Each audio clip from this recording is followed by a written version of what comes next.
사도신경으로 우리의 신앙을 고백하겠습니다. 나는 전능하신 아버지 하나님 천지의 창조주를 믿습니다. 나는 그의 유일하신 아들 우리 주 예수 그리스도를 믿습니다. 그는 성령으로 잉태되어 동정녀 마리아에게서 나시고 본디오 빌라도에게 고난을 받아 십자가에 못 박혀 죽으시고 장사된 지 사흘 만에 죽은 자 가운데서 다시 살아나셨으며 하늘에 오르시어 전능하신 아버지 하나님 우편에 앉아 계시다가 거기로부터 살아있는 자와 죽은 자를 심판하러 오십니다. 나는 성령을 믿으며 거룩한 공교회와 성도의 교제와 죄를 용서받는 것과 몸의 부활과 영생을 믿습니다. 아멘. 고등부 여러분 안녕하세요. 이렇게 영상으로 다시 찾아뵙게 되었습니다. 코로나19 감염이 더 확산되고 있습니다. 교회가 확산의 중심에 있게 되는 안타까운 현실입니다. 우리가 함께 만나서 예배할 수는 없지만 예수님을 믿는 우리가 곧 성전이기에 우리의 자리에서 하나님을 예배하는 참 교회가 되었으면 합니다. 다같이 우리는 주의 움직이는 교회를 찬양하시겠습니다.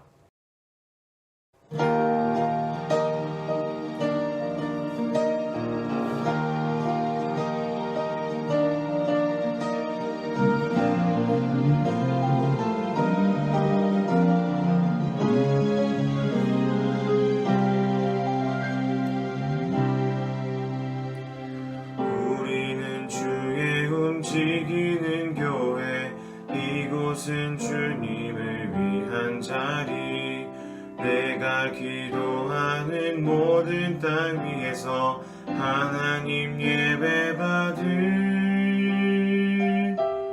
그날을 고대하네.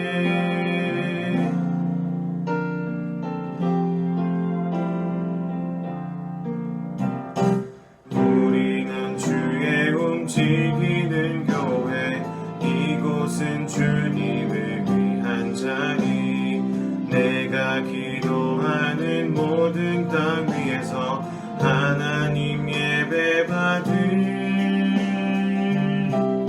그날을 고대하네.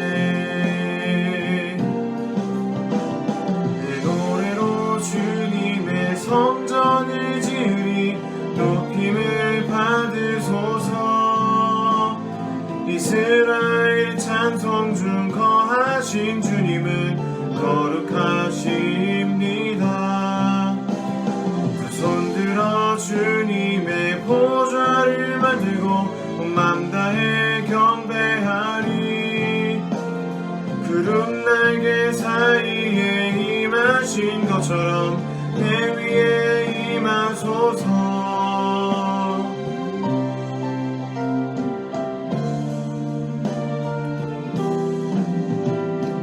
우리는 주의 움직이는 교회 이곳은 주님을 위한 자리 내가 기도하는 모든 땅 위에서 하나님 예배받을 그날을 고대하네. 나의 노래로 주님의 성전을 지으리 높임을 받으소서. 이스라엘의 찬송 중 거하신 주님은 거룩하십니다.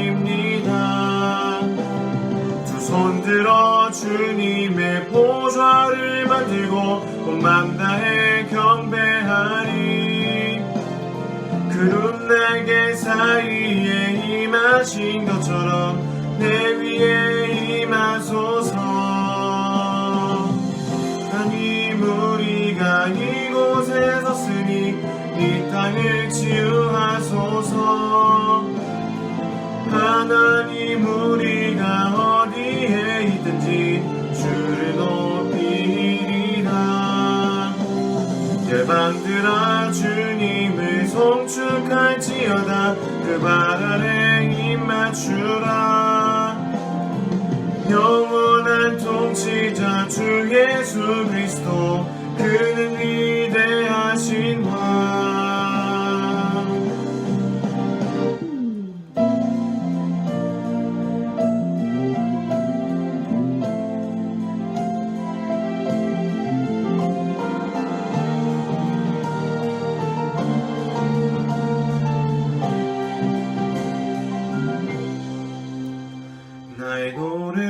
주님의 성전을 지으리 높임을 받으소서. 하나님 우리가 이곳에 섰으니 이 땅을 치유하소서. 하나님 우리가 어디에 있든지 주를 높이리다. 열방들아 주님을 송축할지어다. 그 발 아래 입 맞추라. 영원한 통치자 주 예수 그리스도 그는 위대하신 왕.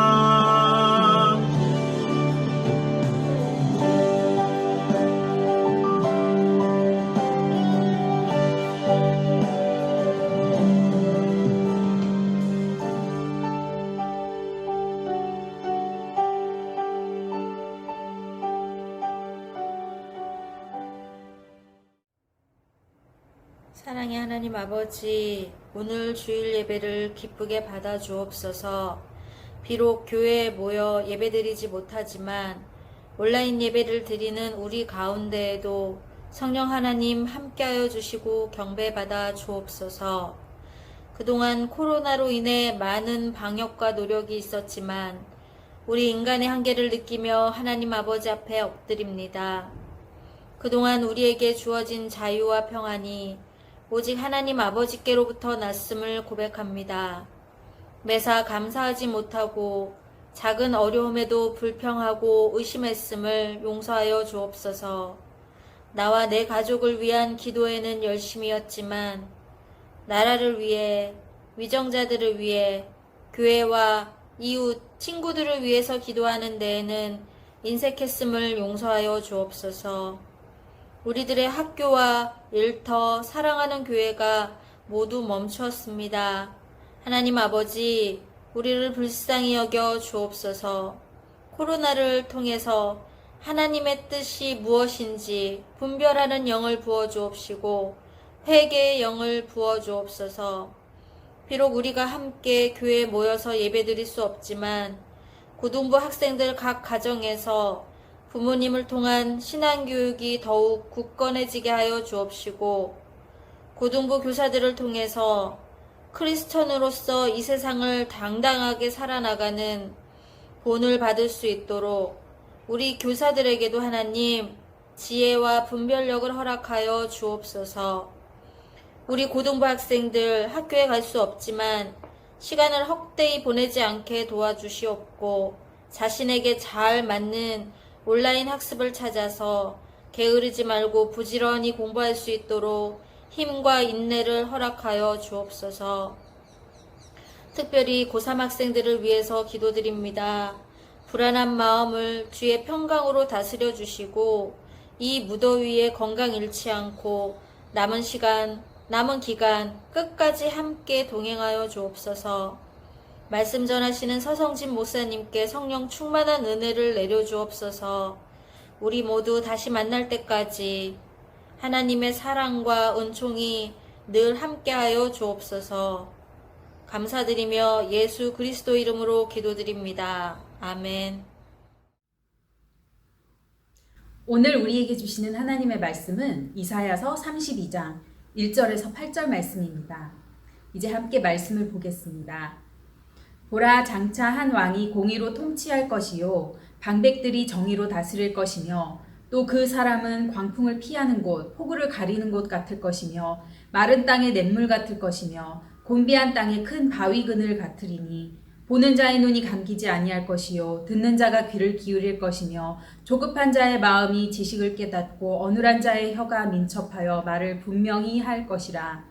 어리석은 자를 다시 존귀하다 부르지 아니하겠고 우둔한 자를 다시 존귀한 자라 말하지 아니하리니 이는 어리석은 자는 어리석은 것을 말하며 그 마음에 불의를 품어 간사를 행하며 패역한 말로 여호와를 거스르며 줄인 자의 속을 비게 하며 목마른 자에게서 마실 것을 없어지게 함이며 악한 자는 그 그릇이 악하여 악한 계획을 세워 거짓말로 가련한 자를 멸하며 가난한 자가 말을 바르게 할지라도 그리함이거니와 존귀한 자는 존귀한 일을 계획하나니 그는 항상 존귀한 일에 서리라. 아멘.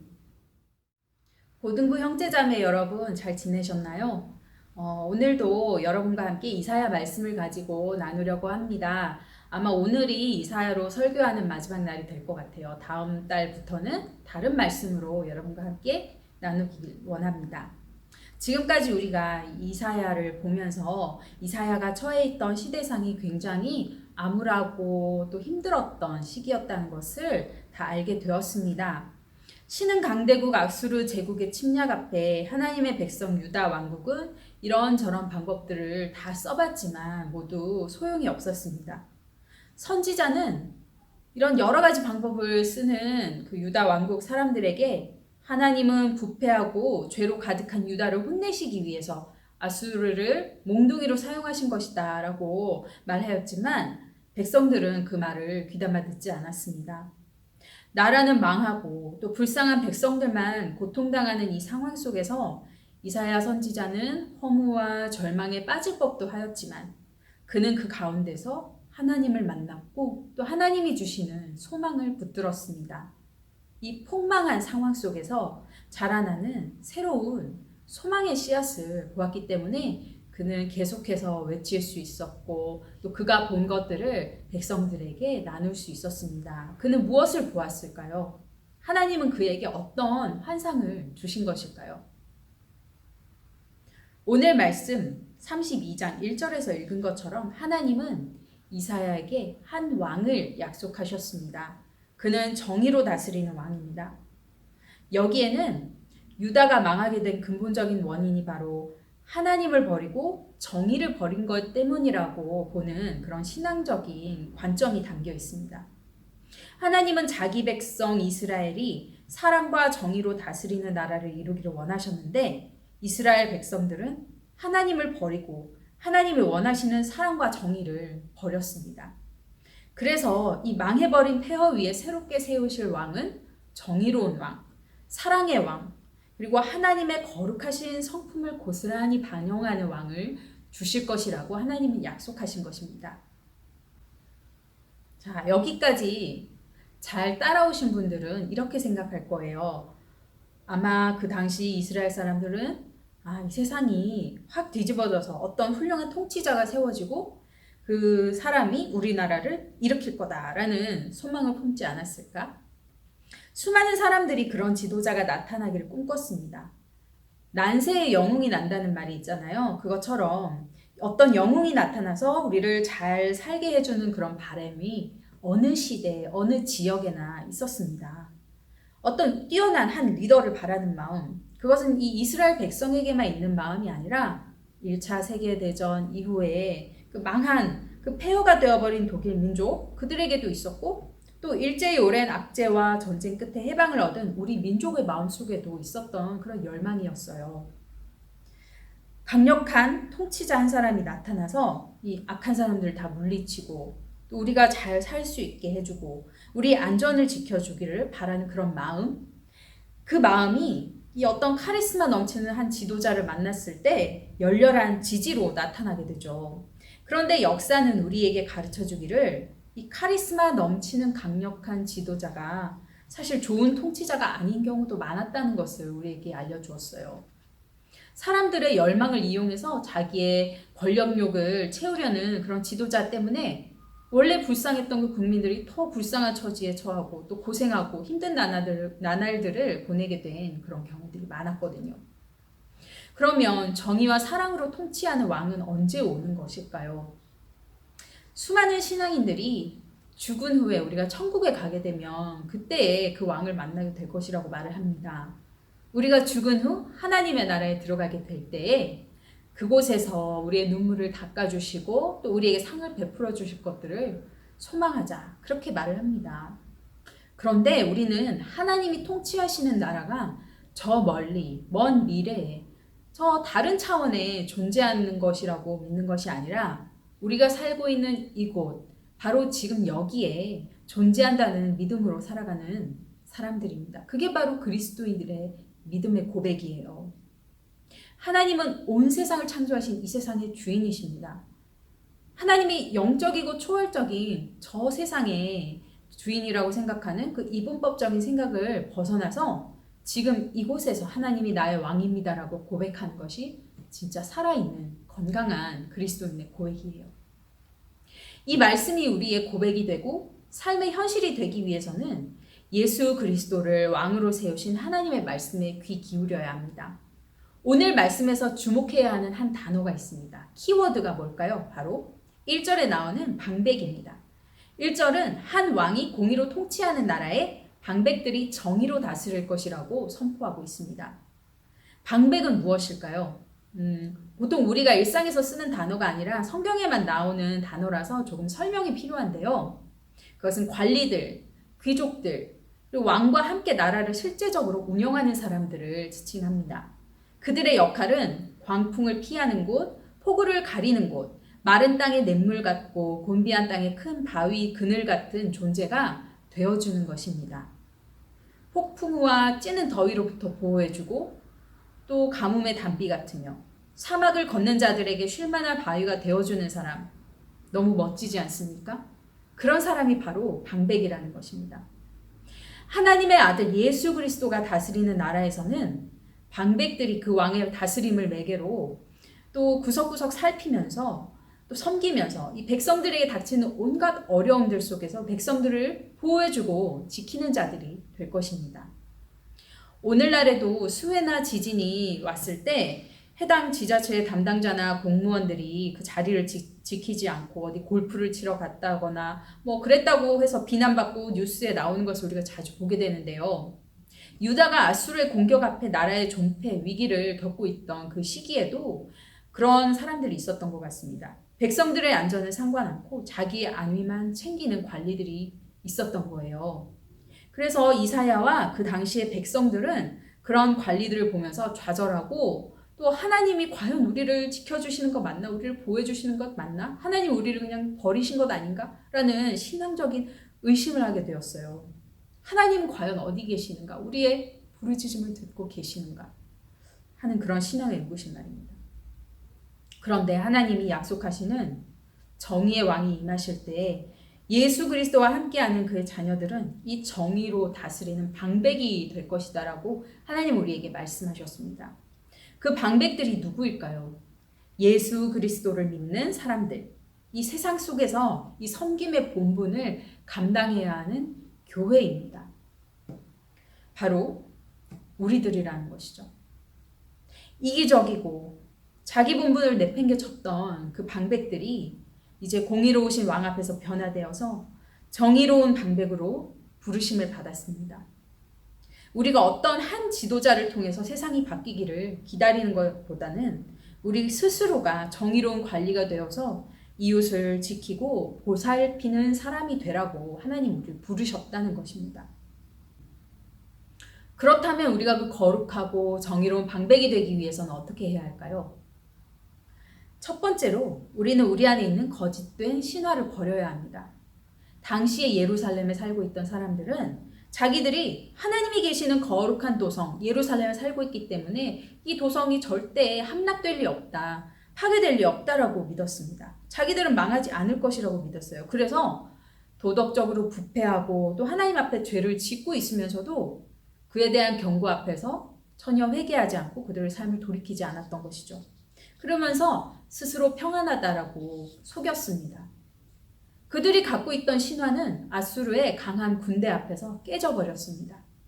아무리 하나님의 백성이라도 아무리 거룩한 예루살렘 성에 살고 있더라도 하나님은 자기를 저버린 백성들을 그 외세의 그 말발굽 앞에 무참히 짓밟히게 내버려 두신다는 것을 그들은 너무 뒤늦게 깨달아 버렸습니다. 하나님은 수차례 경고하셨습니다. 너희의 그런 위선이 역겹다. 우리는 하나님 백성이니까 죄를 지어도 안전할 거야. 우리는 하나님 백성이니까 거짓말을 해도 안 들킬 거야. 그렇게 생각하는 것. 하나님을 믿으면 됐지 뭐 그렇게 빡빡하게 그렇게 살아야 되나? 또 방역수칙 좀 어겨도 괜찮겠지. 코로나 바이러스 우리를 비껴갈 거야 라고 생각하는 것들. 이런 생각들이 우리 마음 가운데 좀 자리 잡고 있지 않은지 돌아보기를 원합니다. 우리 마음에 온전히 예수 그리스도를 모시고 정결한 삶, 항상 하나님의 말씀에 귀 기울이며 하나님 우리 마음 가운데 모시며 우리 마음이 하나님의 성전되는 삶, 그런 삶을 살아갈 때 우리는 우리의 이웃들의 지킴이가 될 수 있고 또 세계를 향해서 정의로운 방백이 되어서 섬길 수가 있습니다. 두 번째로 정의로운 방백으로 살기 위해서는 왕이신 예수님과 함께 이웃에게 피난처가 되어주는 것이 우리의 당연한 부르심이고 정체성이라는 것을 받아들여야 합니다. 2절의 말씀을 우리에게 주신 사명으로 마음속에 새기기를 원합니다. 그리스도인답게 살기 위해서는요, 성경에 나온 여러 가지 금지 목록 지키는 것, 그것도 중요하겠지만 우리가 해야 할 일을 알고 그것을 실천하는 것이 중요합니다. 세상을 살아가면서 어려움이 닥칠 때 신을 찾고 또 종교에서 평안을 찾는 것, 그건 누구나 할 수 있는 그런 종교심을 말하는 것 같아요. 그런데 하나님은 우리에게 너희가 이웃의 피난처가 되어주어라 라고 말씀하십니다. 우리의 어떤 직업적인 영역에서도 누군가에게 도움이 되고 힘을 줄 수 있는 그런 삶을 살 수 있지만요. 하지만 더 중요한 것은 우리의 삶의 스타일이에요. 누군가에게 항상 마음이 열려 있고 또 시간을 내어줄 수 있는 사람이 되는 것, 그것이 피난처가 되어주는 삶을 연습하는, 또 항상 준비가 되어 있는 그런 삶인 거예요. 사회적으로 성공하거나 많은 능력을 가지고 있거나 또 많은 것을 알고 있고 지식을 갖고 있는 것이 중요한 것이 아니라요. 그저 예수님께 쓰임받고자 하는 마음을 갖고 있는 것. 하나님께서 이 일에 네가 좀 같이 해주지 않을래라고 사인을 보내실 때 그에 대해서 순응하는 그런 마음 가진 사람을 하나님께서는 귀하게 쓰시는 거예요. 역사 속에서 고통받는 이웃들을 섬긴 그 피난처가 되어준 사람들, 그 신앙의 인물을 찾고 제가 좀 자료를 준비하려다가 문득 떠오른 인물이 한 명 있어요. 멀리 있는 영국의 어떤 사람 이런 것이 아니라 제 가까이 있는 사람, 저희 어머니가 떠올랐어요. 저희 아버지가 선교사로 파송받아서 91년부터 이제 선교지에 가셔서 지금까지 계시는데요. 지금 캄보디아에 계세요. 캄보디아라는 나라가 워낙 오랜 내전 끝에 겨우 안정을 찾은 나라이기 때문에 우리 가족이 그곳에 처음 도착했던 95년까지만 해도 굉장히 정세가 불안정했었어요. 여러분 믿기지 않으시겠지만 그때 97년도에 선거를 앞두고 좀 작은 내전이 일어났어요. 프놈펜 수도에서 작은 내전이 일어났습니다. 그 적대적인 두 정치 세력 간에 시가전도 벌어지고 또 외곽에서 교전이 일어났어요. 그때 아버지는 한국에 가 계셨는데 프놈펜 집에는 저와 제 동생 그리고 어머니만 있었어요. 그런데 갑자기 이런 일이 일어났기 때문에 사실 너무 당황스러웠어요. 언제 이 일이 끝날까 하면서 문을 걸어 잠그고 집안에 이렇게 머물러 있는 상황이었어요. 그런데 어머니는 이제 그때 상황을 파악하기 위해서 몇 군데 전화를 거셨어요. 그래서 성도님들과 대화하던 중에 우리 한인교회 성도 몇 분이 이 시 외곽 지역에 고립되어 있다는 것을 알게 되었어요. 한 분은 자기가 운영하는 공장이 그 지역에 있었는데 그 공장이 괜찮은가 보러 가셨다가 그만 거기에서 동네에서 교전이 일어나는 바람에 빠져나오지 못하신 거예요. 그런데 이제 전기가 끊겼기 때문에 불을 켜기 위해서 발전기를 돌렸다가 그 발전기 소리를 듣고 군인들이 이제 쳐들어와서 거기 그 집에 있는 돈과 음식을 다 빼앗아 가버린 거예요. 그래서 이분은 이제 나오지도 못하고 며칠 동안 굶으면서 그 공장 안에 있었어요. 또 어떤 가정은 어린 아이들이 있는 가정이었는데 전기가 끊기고 수도가 끊겨서 굉장히 어려워하는 그런 상황이었어요.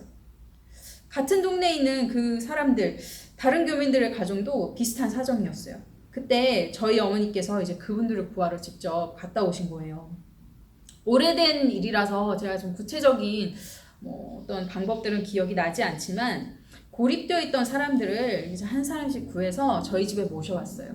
그래서 3가정 정도가 저희 집에서 한 일주일 넘게 함께 밥 먹고 지내면서 또 기도하면서 빨리 이 일이 잠잠해지기를 기도하면서 그렇게 지냈던 기억이 있습니다. 이 일이 사실 굉장히 매우 위험할 수 있고 집에서 아이들을 키우는 아줌마가 할 만한 일이 아닌 것 같은데 그 이웃들을 구하기 위해서 그 위험 지역에 다녀오셨던 그 일이 잘 이해가 되지가 않아요. 그때는 별일이 아니라고 생각했었는데 지금 와서 생각해 보니까 그 얼마나 겁나는 일이었을까, 어떤 용기로 그런 일을 하셨을까라는 생각이 들었어요. 이렇게 누군가에게 피난처가 되어주는 것이 바로 이런 게 아닐까라는 생각이 들어요. 다른 사람을 구하기 위해서는 희생을 감내해야 돼요. 위험한 곳, 또 그들이 있는 곳까지 찾아가야 돼요. 평범한 일상을 살아가는 우리가 위험한 곳을 일부러 찾아다닐 필요는 없겠지만 만약 피난처를 찾는 이웃들을 만나게 되는 일이 생긴다면 그때에는 기꺼이 손을 내밀고 찾아가고 함께 해야 하지 않을까요? 난 못한다고, 난 어려서 못해, 난 배운 게 없어서 못해, 난 여자라서 못해 라고 피한다면 그들을 지킬 사람은 없잖아요. 여러분, 만약에 하나님께서 내 이웃에게 피난처가 되어주길 바란다라는 그런 사인을 주실 때 여러분은 그것을 피하지 않기 바랍니다. 하나님은 기꺼이 순응하는 사람 통해서 일하십니다. 우리가 이렇게 하나님의 일하시는 손과 발이 되어드릴 수 있습니다. 세 번째로 우리가 정의로운 방백이 되기 위해서 존귀한 계획을 품고 존귀한 소망을 품어야 합니다. 사랑과 정의의 예수님을 섬기는 사람은 무엇이 선한 일이고 무엇이 악한 일인지 분별할 수 있는 그 통찰력이 생겨요. 하나님께서는 또 말씀 안에서 이 세상을 읽는 지혜를 주세요. 여러분이 이렇게 하나님이 주시는 지혜와 분별력을 가지고 하나님을 위한 또한 이웃들을 위한 존귀한 방백으로 섬길 수 있기를 원합니다. 여러분이 이미 그리스도 안에서 존귀한 자녀가 되었어요. 존귀한 방백으로 이미 부르심을 받은 거예요. 그에 합당한 크고 넓은 꿈을 품으시기 바랍니다. 하나님이 여러분에게 베풀어 주시는 그 재능과 적성을 가지고 앞으로의 진로를 모색할 때 이런 기도도 덧붙였으면 좋겠어요. 하나님, 저의 직업을 통해서 또 저의 가정을 통해서 저의 인간관계를 통해서 하나님께서 품으신 놀라운 계획이 이루어지게 해주세요. 저의 삶을 곳곳이 하나님이 역사하시고 새로운 일을 행하시는 그러한 장소가 될 수 있게 해주세요. 이제 우리는 소망을 다른 데 두지 않기를 원합니다. 어떤 한 사람의 영웅이 나타나서 우리의 문제를 다 해결해 줄 거라고 소망하지 않았으면 좋겠어요. 예수님이 우리의 변화의 시작입니다. 공의와 사랑으로 다스리시는 그리스도께서 내 삶에 또 우리 공동체에 임하실 때 그 변화는 시작됩니다. 우리가 그 변화를 위해서 기도했으면 좋겠습니다. 그분이 우리 마음 가운데 계실 때에 우리가 거룩한 방백이 되어서 이 세상 가운데서 쉼터가 되어주고 변화의 시작이 되어주고 하나님을 찾고 구하는 이들에게 피난처가 되어줄 수 있습니다. 우리는 하나님이 귀하게 여기시는 자녀들이고 이미 구원하신 백성이기 때문입니다. 함께 기도하겠습니다. 하나님, 이 어려운 시기에 하나님 앞에서 소망을 찾고자 합니다. 하나님이 우리를 부르셔서 소망의 씨앗이 되게 하여 주시고 우리의 삶으로부터 사랑과 공의를 회복시키실 줄 믿습니다. 하나님은 바로 우리 안에서 새로운 일을 시작할 것임을 믿고 나에게 주신 그 약속을 붙잡고 나아가고자 합니다. 우리가 존귀한 꿈을 꾸고 존귀한 기도를 하게 하여 주시옵소서. 예수 그리스도의 이름으로 기도합니다. 아멘. 이제는 우리 구주 예수 그리스도의 은혜와 하나님의 사랑과 성령의 교통하심이 정의와 사랑으로 섬기고자 하는 모든 고등부 지체들 위해 영원히 함께 하시기를 간절히 축원하옵나이다.